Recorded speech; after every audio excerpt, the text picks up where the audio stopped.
Hello friends. इस video में मैं चर्चा करूंगा सूचना एवं संचार प्रौद्योगिकी यानी आईसीटी की। आप सभी को पता है कि रीट की मुख्य परीक्षा में आपके सिलेबस में एक टॉपिक है जिसका नाम है आईसीटी।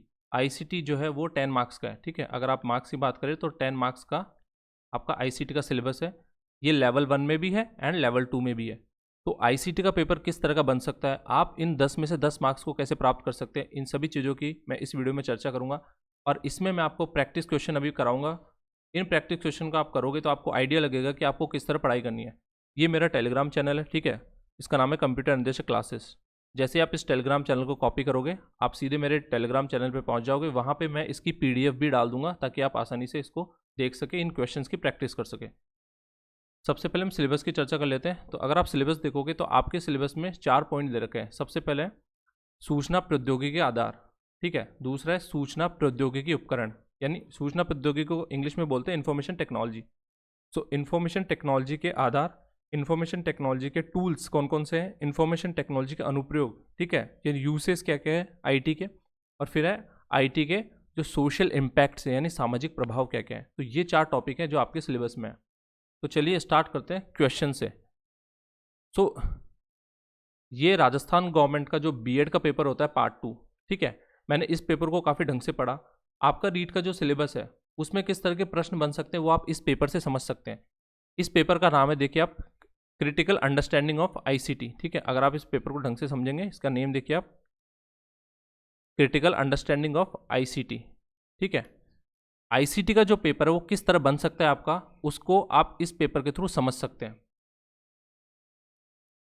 पहला प्रश्न, मैं यहाँ पे आपको टोटल 25 क्वेश्चन कराऊंगा, ठीक है। और मैं धीरे धीरे प्रैक्टिस पेपर अपलोड करता रहूँगा। आप आराम से इन प्रैक्टिस पेपर को सॉल्व कीजिए।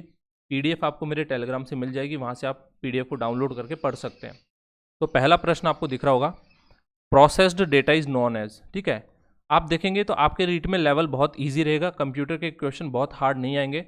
लगभग आप मान सकते हैं कि 6 से 7 प्रश्न ईजी लेवल के रहेंगे और 2 से 3 प्रश्न आपके मॉडरेट लेवल रहेंगे। मॉडरेट मतलब थोड़े से आप कह सकते हैं ईजी नहीं रहेंगे लेकिन हार्ड भी नहीं रहेंगे, बीच वाला लेवल जो रहता है। 2 से 3 मार्क्स के जो प्रश्न रहेंगे वो रहेंगे मॉडरेट। 6 से 7 आप मान सकते हैं कि वो ईजी रहेंगे, ठीक है। हार्ड क्वेश्चन आने की संभावना बेहद कम है। यहाँ पे अगर आप पहले प्रश्न की देखिए बात करें, प्रोसेस्ड डेटा को किस रूप में जाना जाता है, ठीक है। तो डेटा जब भी आप प्रोसेस करते हैं तो वो क्या बन जाता है दोस्तों, इन्फॉर्मेशन बन जाती है। तो अगर आप कंप्यूटर एप्लीकेशंस की बात करें, एक कंप्यूटर की बात करें, ठीक है, तो ये अगर मेरा सीपीयू है, ठीक है, या इसको आप कंप्यूटर बोल दीजिए, ठीक है। If it is my computer और यहाँ अगर मैं डेटा इंसर्ट करा रहा हूँ, एक पॉइंट से अगर मैं डेटा को इंसर्ट करा रहा हूँ तो दूसरी पॉइंट से मेरी इन्फॉर्मेशन बाहर निकलेगी, ठीक है, इन्फॉर्मेशन। तो ये जो सीपीयू क्या करता है, प्रोसेसिंग का काम करता है। तो यहाँ पे प्रोसेस्ड डेटा जो आउटपुट हमें मिल रहा है, ठीक है, वो क्या मिल रहा है, प्रोसेस्ड डेटा के रूप में मिल रहा है। और उसको क्या बोलते हैं दोस्तों, हम इन्फॉर्मेशन बोलते हैं। मैं आपको हर एक पॉइंट के बारे में डिटेल में बताऊंगा ताकि आप आराम से बहुत सारे प्रश्नों की तैयारी बहुत कम प्रश्नों के साथ कर सके। जैसे मैं एक प्रश्न में आपको 4 प्रश्न की तैयारी करवा दूंगा। तो यहाँ पे डेटा क्या होता है, बिल्कुल रॉ फॉर्मेट, ठीक है, रॉ, बिल्कुल जो कच्ची कच्ची सूचनाएं होती है उनको बोलते हैं डेटा। लेकिन उन कच्ची सूचनाओं से आप कुछ अर्थपूर्ण अर्थपूर्ण चीज़ें निकाल सके तो उसको बोलते हैं इन्फॉर्मेशन, ठीक है, उसको बोलते हैं इन्फॉर्मेशन। तो यहाँ पे इन्फॉर्मेशन, यहाँ पे जो सही उत्तर हो जाएगा वो इन्फॉर्मेशन होगा, जानकारी। ज्ञान, ज्ञान यहाँ पे ज्ञान का अर्थ डिफरेंट होता है, ज्ञान नहीं आएगा। इनपुट, इनपुट तो इसको बोलते हैं जो हम डेटा इनपुट कर रहे हैं उसको इनपुट बोलते हैं, ठीक है। तो यहाँ पे सही उत्तर हो जाएगा आपका बी, इन्फॉर्मेशन, ठीक है। तो यहाँ पे आप देख सकते हैं आंसर इसका बी। अब देखिए ये मैंने एक डायग्राम भी आपको बताया समझाने के लिए। ये आपका डेटा होता है, ठीक है, ये डेटा है, ठीक है, ये मल्टीपल डेटा है। इनको प्रोसेसिंग करने के बाद जो चीज़ मिलती है उसको बोलते हैं इन्फॉर्मेशन, ठीक है, इन्फॉर्मेशन बोलते हैं उसको। सेकंड प्रश्न पे आते हैं, संसार का पहला गणना यंत्र कौन सा है, यानी the world's first counting machine, दुनिया की पहली काउंटिंग मशीन यानी गणना यंत्र कौन सा है, तो उसका आपका आंसर हो जाएगा यहाँ पे अबेकस, ठीक है। अबेकस किस तरह दिखता था दोस्तों, ये अबेकस इस तरह का दिखता है, ठीक है, इस चीज़ को याद रखिएगा। थर्ड क्वेश्चन पे चलते हैं, दूसरी पीढ़ी के कंप्यूटर का काल क्या था, ठीक है। ये जरूर आपको पूछा जाएगा, आपको पता होना चाहिए पहली पीढ़ी के कंप्यूटर कब से कब बने, पहली पीढ़ी के कंप्यूटरों को बनाने में किन तरह के पुर्जों का यूज़ होता था, ठीक है, जो तकनीक थी वो कौन सी थी, दूसरी पीढ़ी में किन तरह के पुर्जों का यूज़ किया गया, ठीक है, इंटीग्रेटेड सर्किट्स ये कौन से आपके पीढ़ी में आए, इन सब चीज़ों को आपको पढ़ना होगा। तो यहाँ पे फर्स्ट जनरेशन में जो आपका अगर आपको बात करें सेकेंड जनरेशन की, तो सेकंड जनरेशन का पीरियड दोस्तों आपका है 1959 से, यानी 1959 से 1965, ये आपका इसमें सही उत्तर हो जाएगा। ठीक है, तो सी ऑप्शन इसमें राइट आंसर हो जाएगा। अब यहाँ पे मैंने 5 पीढ़ियों के बारे में बता दिया कि पीढ़ियाँ कौन कौन सी है और उसमें विकसित हार्डवेयर कौन कौन से थे। प्रश्न किसी भी तरीके से बन सकता है। प्रश्न ये भी बन सकता है कि बताइए पहली पीढ़ी में किस तरह के हार्डवेयर का यूज़ किया गया, यानी पहली पीढ़ी के कंप्यूटर में आपको किस तरह की चीज़ें देखने को मिलती थी।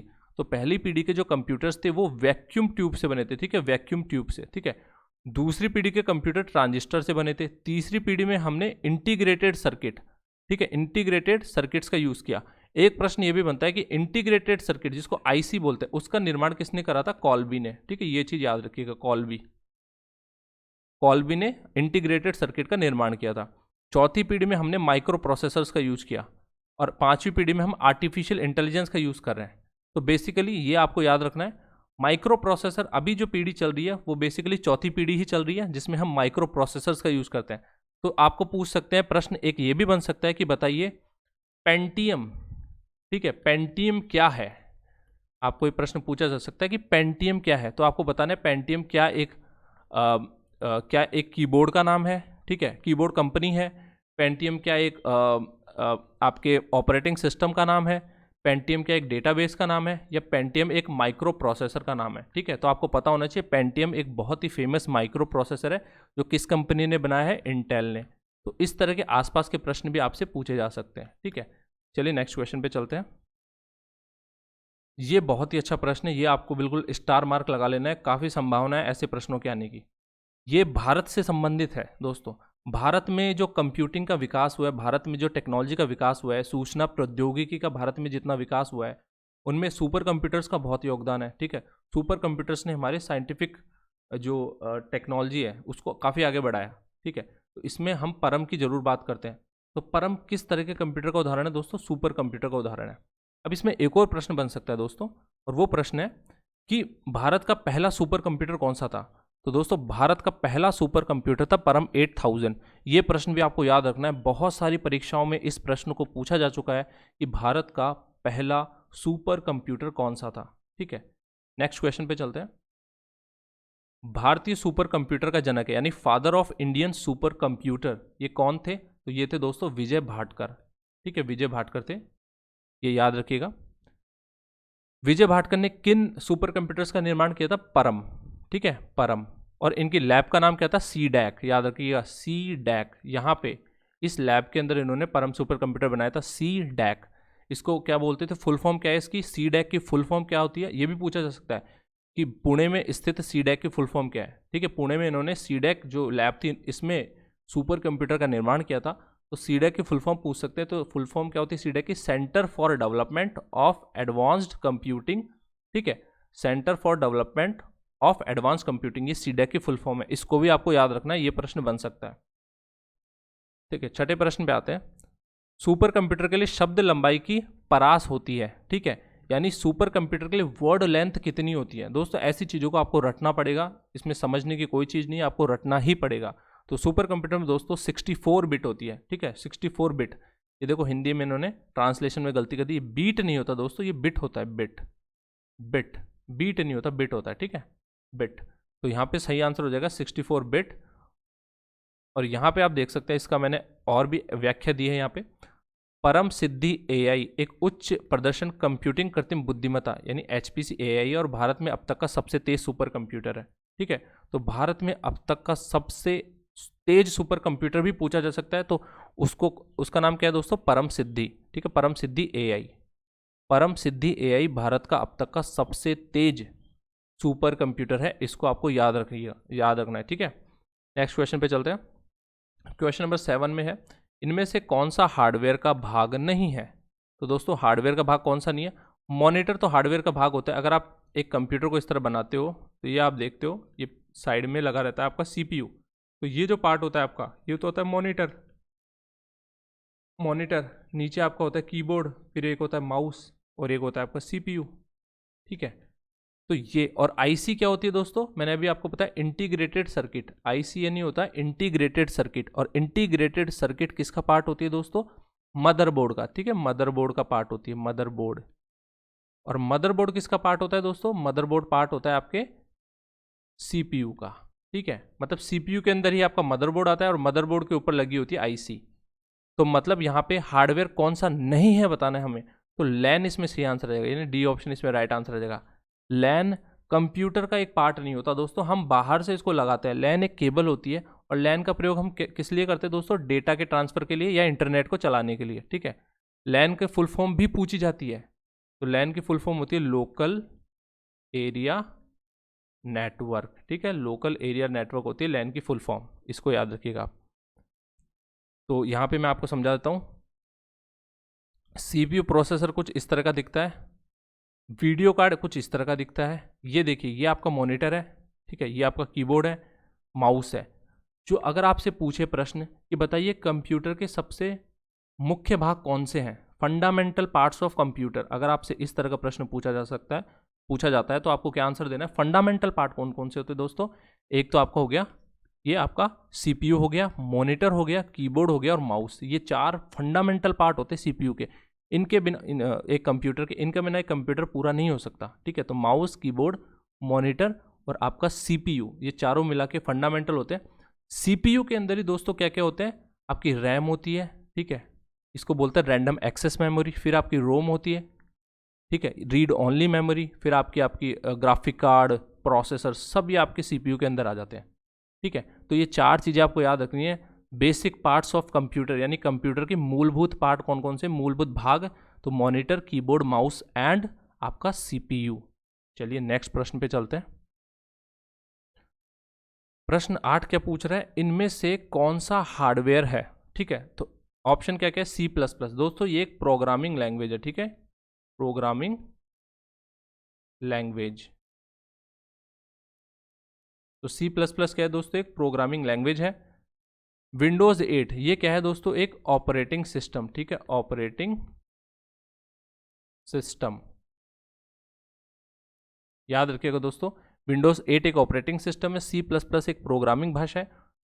ये ऊप्स, ये गलत है, ये कुछ भी नहीं है, कॉन्सेप्ट होता है। सी प्लस प्लस और जावा और ये जो आपकी ऑब्जेक्ट ओरिएंटेड प्रोग्रामिंग भाषाएं होती है, उनका एक कॉन्सेप्ट होता है ऊप्स। और यहाँ पे ऑप्शन भी गलत लिखा हुआ है, इसको ऊप्स नहीं बोलते, इसको OOPS बोलते हैं, ठीक है।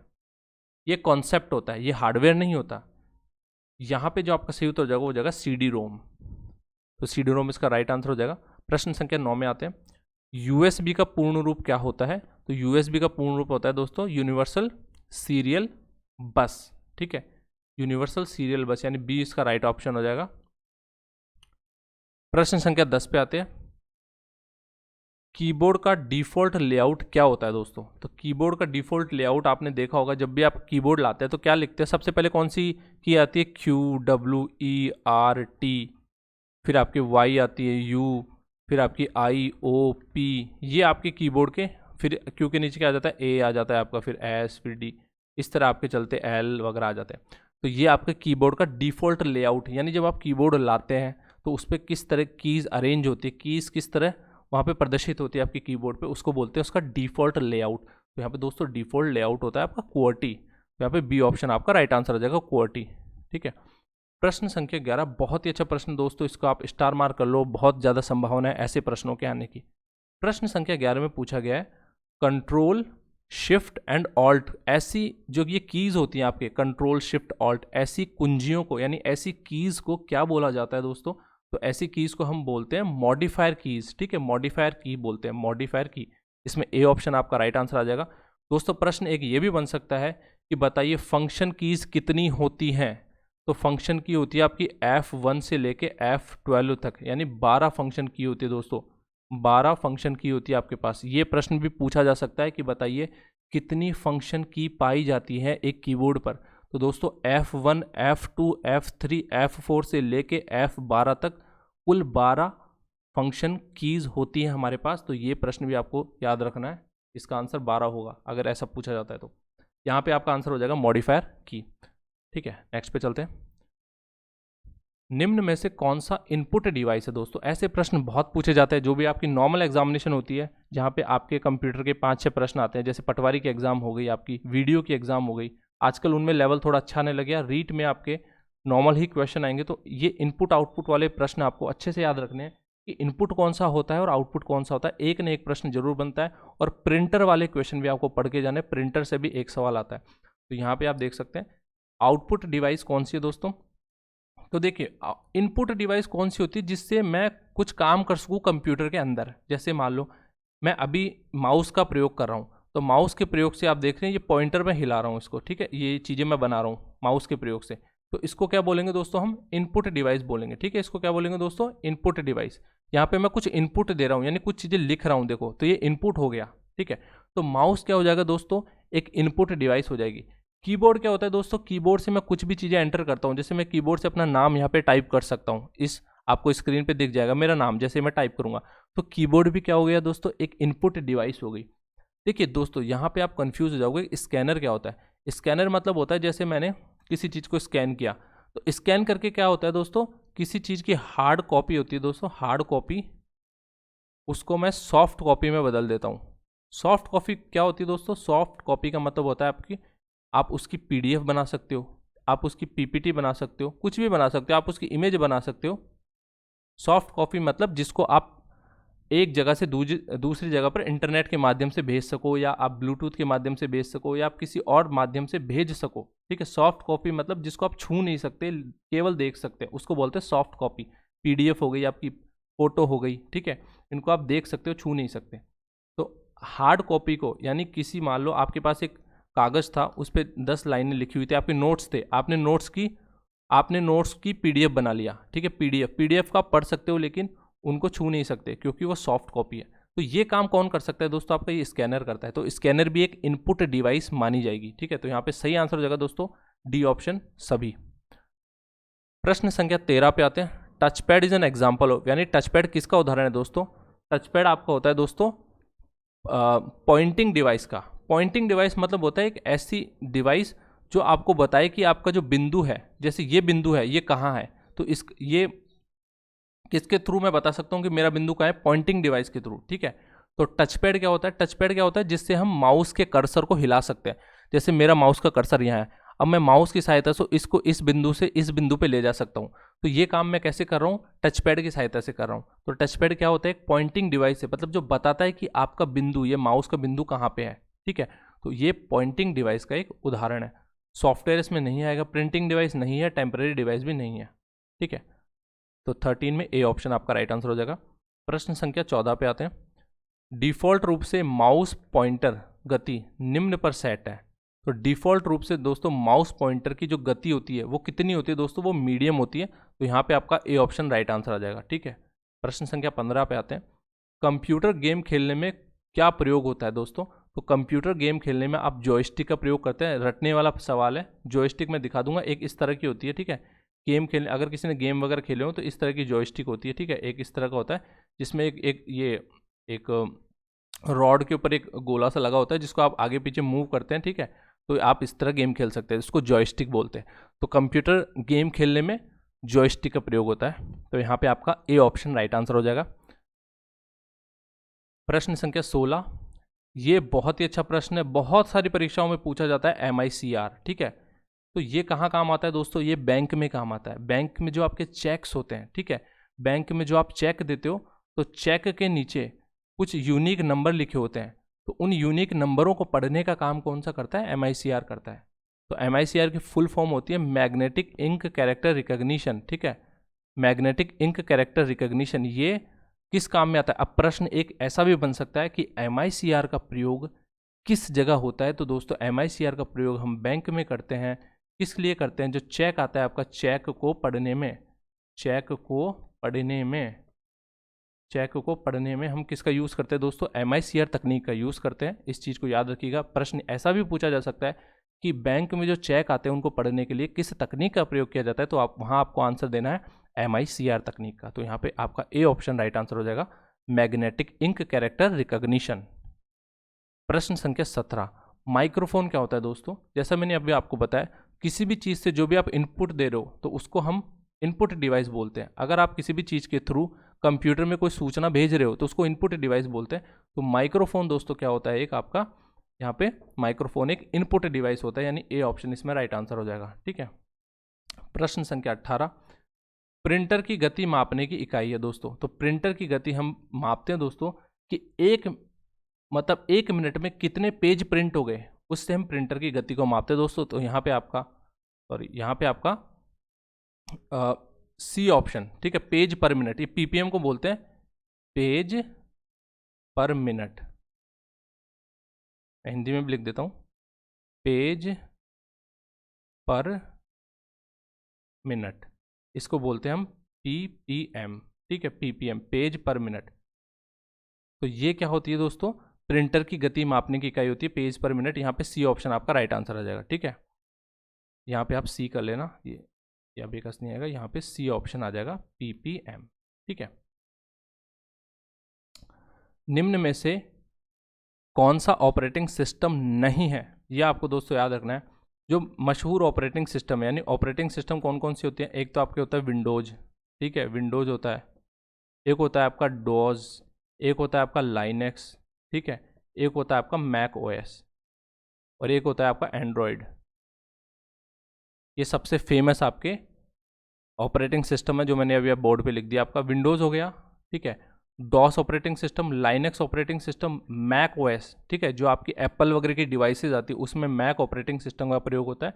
और एंड्रॉयड किस में यूज़ होता है, ये भी प्रश्न पूछा जा सकता है, एंड्रॉयड ऑपरेटिंग सिस्टम कहाँ प्रयोग होता है दोस्तों, जो मोबाइल फ़ोन होते हैं उनमें एंड्रॉयड ऑपरेटिंग सिस्टम का प्रयोग किया जाता है। तो यहाँ पे कौन सा ऑपरेटिंग सिस्टम नहीं है दोस्तों, तो डॉस है, लाइनेक्स भी है, एंड्रॉयड भी है, मैंने बता दिया आपको। ओरेकल नहीं है दोस्तों, ओरेकल, यहाँ पे बी ऑप्शन राइट आंसर आ जाएगा। तो ओरेकल क्या होता है दोस्तों, ओरेकल एक डेटाबेस मैनेजमेंट सिस्टम है दोस्तों, मैनेजमेंट सिस्टम, ठीक है। तो ओरेकल क्या है दोस्तों, एक डेटाबेस मैनेजमेंट सिस्टम है। तो यहाँ पे आपको ध्यान रखना है, ओरेकल बहुत इंपॉर्टेंट ऑप्शन है, याद रखना है इसको। ओरेकल डेटाबेस से संबंधित होता है, डॉस, लाइनेक्स, एंड्रॉयड ये सब आपके किससे संबंधित होते हैं दोस्तों, ये सब आपके ऑपरेटिंग सिस्टम से संबंधित होते हैं। प्रश्न संख्या 20 पे आते हैं। निम्न में से कौन सी मशीन स्तर की भाषा है, तो दोस्तों मशीन स्तर की भाषा वो होती है जो जिसे मशीन समझ सकती है। मैं अगर आप कंप्यूटर की बात करेंगे दोस्तों, अगर ये मान लीजिए आपका ये आपका सिस्टम है, तो जो सबसे निम्न स्तरीय चीज़ होती है वो उसको हम बोलते हैं मशीन बोलते हैं। अब मशीन इंसानों की भाषा नहीं समझती, मशीन केवल मशीन की ही भाषा समझती, तो उसके लिए हमने मशीनी स्तर की एक भाषा बनाई है, ठीक है। तो मशीनी स्तर की भाषा कौन सी भाषा होती है दोस्तों, जो भाषा जिसमें 1 और 0 का प्रयोग किया जाता है, ठीक है, 1 और 0 का जहाँ प्रयोग होता है वो मशीन लेवल की भाषा होती है। यहाँ पे कोई भी भाषा मशीन वाली भाषा नहीं है। तो C++, जावा और ये उच्च स्तरीय भाषा होती है, वो इंसानों के लिए समझने के लिए बनी होती है, इनको इंसान समझ सकते हैं, मशीन नहीं समझ सकती। मशीन क्या करती है, सबसे पहले हमारे पास क्या होते हैं दोस्तों, एक तो होता है कंपाइलर, ठीक है, कंपाइलर, याद रखिएगा शब्द कंपाइलर, ठीक है। कंपाइलर क्या होता है, मशीन भाषाओं को, ये आपकी जो यूज़र वाली भाषाएं होती है, ठीक है, उच्च स्तरीय भाषा को आप कंपाइलर पे भेजते हो और कंपाइलर उनको मशीन भाषा में बदल देता है, ठीक है, मशीन भाषा में बदल देता है, तब जाके हमारी मशीन उसको समझ पाती है।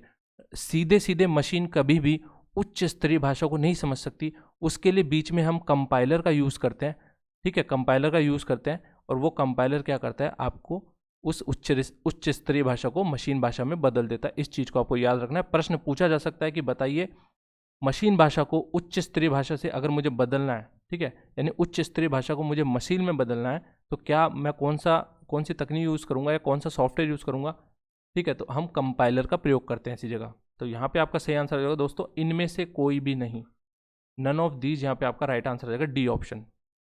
यहाँ पे कोई भी मशीन स्तर की भाषा नहीं है, ये सब उच्च स्तरीय भाषाएं हैं।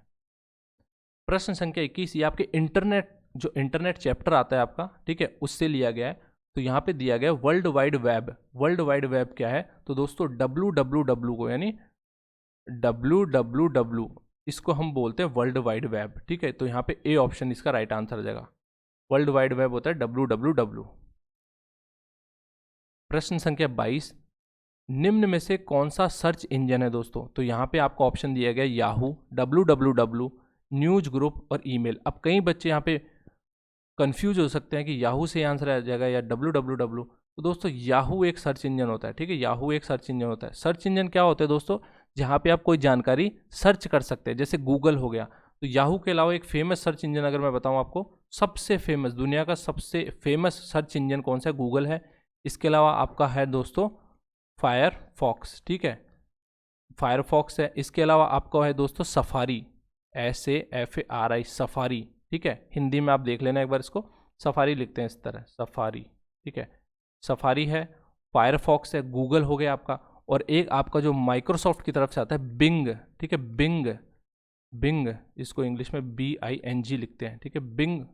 ये सब आपके सर्च इंजन है जिसमें आप कोई भी जानकारी सर्च कर सकते हैं, ठीक है। तो यहाँ पे याहू आपका राइट आंसर आ जाएगा। नेटवर्क टोपोलॉजी के रूप है, तो दोस्तों ये नेटवर्क वाला जो पोर्शन आता है आपके सिलेबस का, वहाँ से पूछा गया प्रश्न, और बहुत ही साधारण सा प्रश्न। यहाँ पे आपको ध्यान रखना है, नेटवर्क टोपोलॉजी में क्या होता है दोस्तों, बस, ट्री और रिंग तीनों ही आते हैं। सीधा सीधा आपको रटना है, कुछ समझने की जरूरत नहीं है। आप समझ लो, जो भी हम नेटवर्क यूज़ करते हैं कंप्यूटर में, वो इन टेक्नोलॉजीज़ के थ्रू, इन नेटवर्क टोपोलॉजी के थ्रू हम इस्तेमाल करते हैं, ठीक है। तो डेटा का जो ट्रांसफ़र, आदान प्रदान होता है, उसमें इन टोपोलॉजीज़ का प्रयोग होता है। तो यहाँ पे आपका जो सही आंसर हो जाएगा दोस्तों, यह हो जाएगा यह सभी, ठीक है। ये सभी के सभी नेटवर्क टोपोलॉजी के रूप हैं। अब हम आते हैं प्रश्न संख्या 24 पे, जिसमें पूछा गया है कि 1 बिलियन बाइट कितने यूनिट्स में इतने बिलियन बाइट होते हैं, ठीक है। मतलब 1 बिलियन बाइट बराबर क्या। तो यहाँ पे वैसे उत्तर जो सही ऑप्शन होना चाहिए था, ये गवर्नमेंट ने पेपर बनाए, प्रॉपर नहीं बनाया, यहाँ पे 1 होना चाहिए था, ठीक है, क्योंकि यहाँ पे यूनिट जरूर लिखी होनी चाहिए। बिना यूनिट के हम नहीं लिख सकते कि कितने बाइट होते हैं। तो 1 GB में दोस्तों 1 बिलियन बाइट होते हैं, ठीक है। 1 GB में कितने होते हैं दोस्तों? 1 बिलियन बाइट होते हैं। तो 1 GB इसके इक्वल होती है 1 बिलियन बाइट के इक्वल होती है। तो यहाँ पे 1 GB यानी सी ऑप्शन आपका राइट आंसर आ जाएगा। अब प्रश्न यहाँ पे बहुत सारे बन सकते हैं दोस्तों, यहाँ पे आपको पूरा पता होना चाहिए। जैसे सबसे छोटी इकाई कौन सी होती है दोस्तों? बिट। सबसे छोटी इकाई बिट होती है, जिसको हम हिंदी में लिखते हैं बिट, इस तरह लिखते हैं बिट, ठीक है, बिट लिखते हैं बिट। ये सबसे छोटी इकाई होती है बिट। अब बिट क्या होती है दोस्तों? जब 8 बिट हो जाती है, 8 बिट आपके पास आ जाती है, 8 बिट अगर आपके पास आ गई तो उससे क्या बन जाता है दोस्तों? 1 बाइट बन जाता है। क्या बन जाता है? 1 बाइट, जिसको हिंदी में लिखते हैं बाइट, ठीक है। जब आपके पास 8 बिट बन जाती है तो आपके पास 1 बाइट आ जाती है, ठीक है। और जब आपके पास 1024 बाइट बन जाती है तो हम उसको क्या लिख देते हैं? 1 किलो बाइट, 1 किलो बाइट लिख देते हैं, जिसको इंग्लिश में क्या लिखते हैं? 1 KB, ठीक है। और जब आपके पास 1024 KB आ जाता है तो वो क्या बन जाता है दोस्तों? 1 MB बन जाता है, जिसको हम बोलते हैं 1 मेगाबाइट। और जब आपके पास 1024 मेगाबाइट आ जाता है तो उसको बोलते हैं हम दोस्तों 1 GB बन गया। और जब आपके पास 1024 GB बन जाते हैं दोस्तों, तो उसको हम बोल देते हैं 1 टेराबाइट बन गया, TB बन गया। बस इतना ही पूछेंगे, इससे ज़्यादा कोई प्रश्न नहीं बनेगा। प्रश्न पूछा जा सकता है दोस्तों 1024 MB बराबर क्या? तो 1024 मेगाबाइट बराबर 1 GB, या 1024 GB बराबर कितना होता है दोस्तों? तो 1024 GB बराबर क्या होता है? 1 टेराबाइट, ठीक है। इस चीज़ को आपको याद रखना है। ये काफ़ी सारे सवाल यहाँ से बन सकते हैं। ये जो कन्वर्जन के सवाल आते हैं आपके, एक यूनिट से दूसरी यूनिट में जो आपके सवाल पूछे जाते हैं, वो ऐसे पूछे ही जाते हैं जिसमें आपको पूछ सकते हैं कि GB में कितना बाइट होता है, या GB में कितने मेगाबाइट होते हैं, या 1 टेराबाइट में कितने मेगाबाइट होते हैं। इस तरह के प्रश्न भी आपसे पूछे जा सकते हैं। प्रश्न संख्या 25 है, एप्लीकेशन सॉफ्टवेयर कौन सा है निम्न में से? तो दोस्तों ब्राउज़र, ग्राफिक्स और स्प्रेडशीट, ये तीनों ही एप्लीकेशन सॉफ्टवेयर। तो इसमें ऑल ऑफ दीज, ठीक है, यहाँ पे डी ऑप्शन आएगा, डी ऑप्शन, ठीक है। ऑल ऑफ दीज यहाँ पे राइट आंसर आ जाएगा, ठीक है। यह सभी एप्लीकेशन सॉफ्टवेयर्स हैं। तो ये आपकी जो पहला प्रैक्टिस पेपर है, ये समाप्त होता है। 26 से लेके 50 तक मैं दूसरे प्रैक्टिस पेपर में कराऊंगा, और मैं काफ़ी सारे प्रैक्टिस पेपर लेके आऊँगा। अगर आपकी डिमांड रहेगी तो आप कमेंट करिए कि आपको अगर एक लंबी वीडियो चाहिए, मैराथन वीडियो, तो मैं कंप्लीट ICT की एक मैराथन वीडियो ले आऊँगा। अगर 100 लोगों ने भी मुझे कमेंट कर दिया नीचे और 100 भी लाइक आ गए, तो मैं आराम से इसकी एक मैराथन वीडियो लाऊंगा। इसके बाद आपको कुछ पढ़ने की आवश्यकता नहीं, वो भी देख लोगे, आपके काफ़ी अच्छे नंबर आ जाएंगे ICT में। तो मिलते हैं नेक्स्ट वीडियो में। Thanks for watching.